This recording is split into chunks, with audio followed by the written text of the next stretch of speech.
Oke, Assalamualaikum warahmatullahi wabarakatuh. Nama saya Zainal Abidin dengan NPM 06/2013 106251. Saya akan menjelaskan tentang job scheduling in Hadoop atau penjadwalan kerja atau proses penjadwalan yang ada di dalam Hadoop. Nah, sebelum saya menjelaskan tentang penjadwalan, akan saya jelaskan apa itu Hadoop. Hadoop merupakan sebuah open source framework untuk pemrosesan dataset skala besar dalam klaster hardware komputer yang pada umumnya dikembangkan dalam bahasa Java dengan beberapa shortcut dalam bahasa C dan command line utilities yang ditulis sebagai shell script dan sebagainya. Nah, penjadwalan di Hadoop itu merupakan sebuah konsep untuk mengalokasikan sumber daya dengan cara yang terbaik di antara banyak job atau tugas yang diberikan dalam sistem Hadoop, di mana job yang dimaksud adalah proses klasterisasi atau pengelompokan data dalam slot server Hadoop, sehingga di sini memerlukan andil memori dan prosesor dalam hal kecepatan kinerja sistem yang ada dalam Hadoop itu sendiri. Yang akan saya bahas di sini beberapa algoritma penjadwal yang biasa digunakan di dalam sistem Hadoop. Nah, untuk sistem Hadoop itu sendiri itu terbagi menjadi 3. Ada cluster, user, dan workload atau beban kerja. Nah, cluster sendiri merupakan sekelompok sumber daya yang terkait, di mana setiap sumber daya memiliki unit perhitungan dan unit penyimpanan data. Nah, untuk unit penyimpanan data itu memiliki kapasitas dan tingkat data pengambilan yang diberikan, sehingga dalam sistem Hadoop itu diatur di dalam file yang biasanya berukuran besar. Nah, setiap file dibagi menjadi potongan-potongan kecil yang disebut irisan, di mana semua irisan itu memiliki ukuran yang sama di dalam sistem. Untuk user sendiri itu memberikan pekerjaan ke sistem, atau kita itu sebagai user memberikan suatu job ke dalam sistem Hadoop, yang mana Hadoop nantinya memberikan prioritas dan pembagian slot minimum untuk setiap user berdasarkan kontrol tertentu atau algoritma tertentu, di mana pembagian yang minimum ini merupakan jumlah minimum atau slot yang tersedia itu sekecil-kecilnya akan dibagikan kepada pengguna masing-masing di waktu yang sama. Nah, untuk workload itu terdiri dari satu set job, di mana setiap job memiliki sejumlah map task atau reduce task, dan map task melakukan proses pada irisan di mana data yang dibutuhkan untuk tugas ini berada. Sebuah reduce task memproses hasil subset dari map task. Nah, selanjutnya akan saya jelaskan tentang apa saja Hadoop scheduler. Nah, di sini yang saya jelaskan ada 2 scheduler, yaitu Vivo dan Flash scheduler. Vivo merupakan default scheduler atau algoritma yang sudah tersedia atau standar dalam penjadwalan Hadoop, di mana Vivo ini memerintahkan job dalam antrian atau queue berdasarkan waktu kedatangan pertama kali.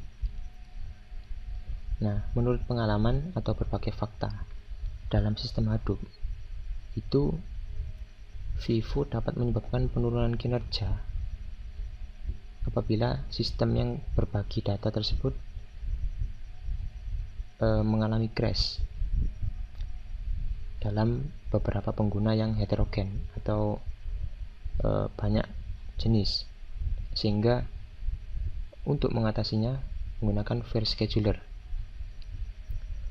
Fair scheduler ini bisa dinamakan equal share scheduler, di mana mekanismenya ia membagi secara merata sehingga meringankan beban kinerja server atau meminimalisir terjadinya crash pada slot yang ada pada server.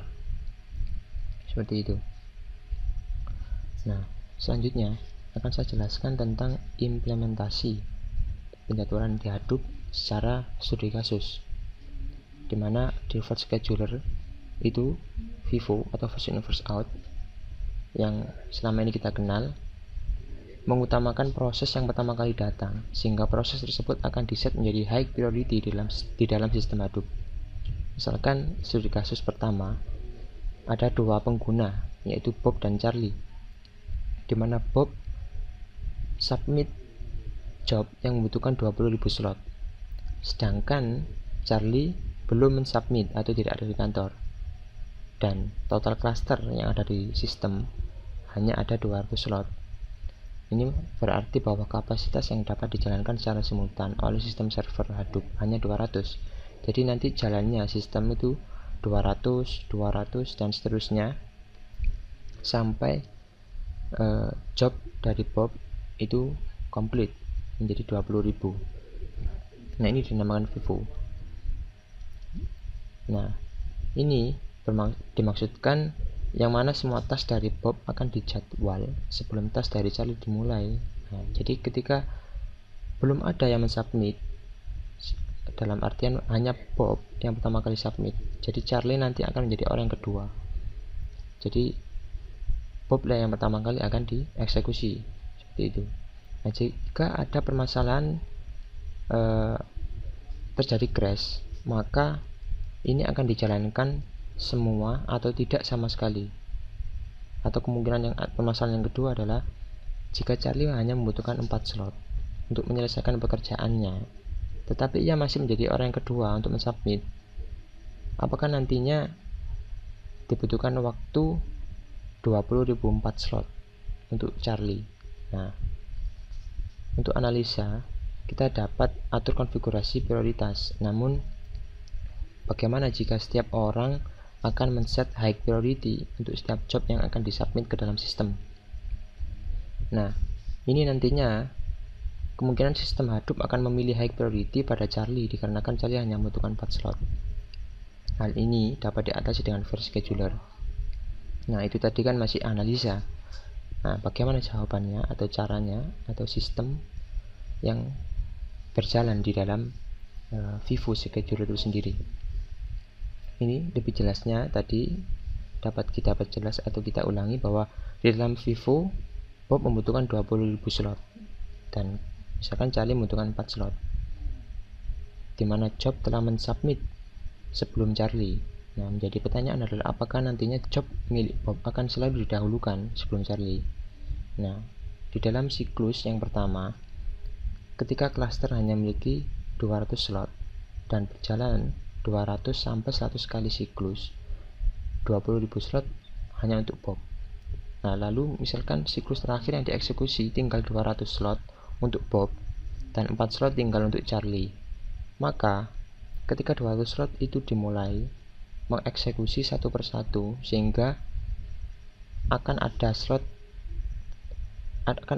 slot yang free atau bebas eksekusi, sehingga sekarang menjadi 4 slot telah selesai dieksekusi oleh sistem dan tinggal 196 slot yang masih harus dieksekusi untuk Bob, dimana cluster memiliki 4 slot yang free, sehingga slot tersebut ditandai untuk menjadi eksekusi pada Charlie, sehingga Charlie di sini dalam FIFO akan menjadi yang tercepat yang dieksekusi, seperti itu. Lalu versi scheduler adalah scheduler yang lebih baik dari FIFO, dimana ia dinamakan equal share atau mekanismenya adalah pembagian yang merata. Semisal ada 3 user, Bob, Charlie, dan Alice.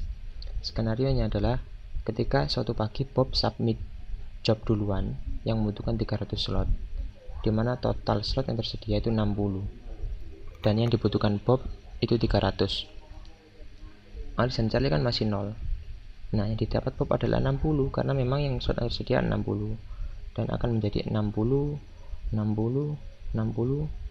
seterusnya sampai 5 siklus. Seperti itu nantinya yang dijalankan dalam scheduler. Nah, misalkan Bob mendapatkan 240 task yang dieksekusi, kan tinggal 60 task untuk dieksekusi. Maka jika Charlie submit job membutuhkan 600 slot, maka keadaan menjadi seperti ini nanti algoritmanya. Total slot tersedia 60, yang dibutuhkan Bob 300, Charlie 600. Maka yang didapat Bob adalah 30 dan Charlie 30, masing-masing seperti itu. Kemudian jika Alice ketika itu submit job yang membutuhkan 10 slot, bagaimana algoritmanya atau pembagiannya slotnya dalam algoritma FAIR ini? Sebelum kita ke sini, kita lihat seperti di sini. Nah, akan saya jelaskan bahwa secara default tiap user itu harusnya mendapat 20 untuk masing-masing task. Namun dalam kasus ini terdapat user yang hanya membutuhkan 10 slot. Maka hal ini tidak berlaku. Sehingga dalam versi scheduler hal ini akan menjadi merata dan adil, di mana slot terkecil didahulukan pemberiannya yang di bawah nilai default 20. Dengan user yang lain masing-masing dibagi sama rata menjadi 25 slot, sehingga jadi seperti ini di dalam versi scheduler. Kalau total 25, 25, 10, 60 slot total yang tersedia dalam sistem, sehingga Charlie yang hanya membutuhkan 10 slot dia akan mendapatkan 10 dan Bob, Charlie masing-masing 25. Dalam versi scheduler dibagi sama rata seperti ini.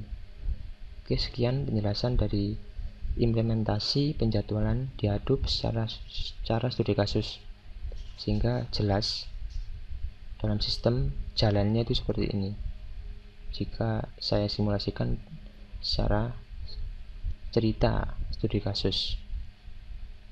Itu perbedaan dari Vivo dan versi scheduler. Terima kasih.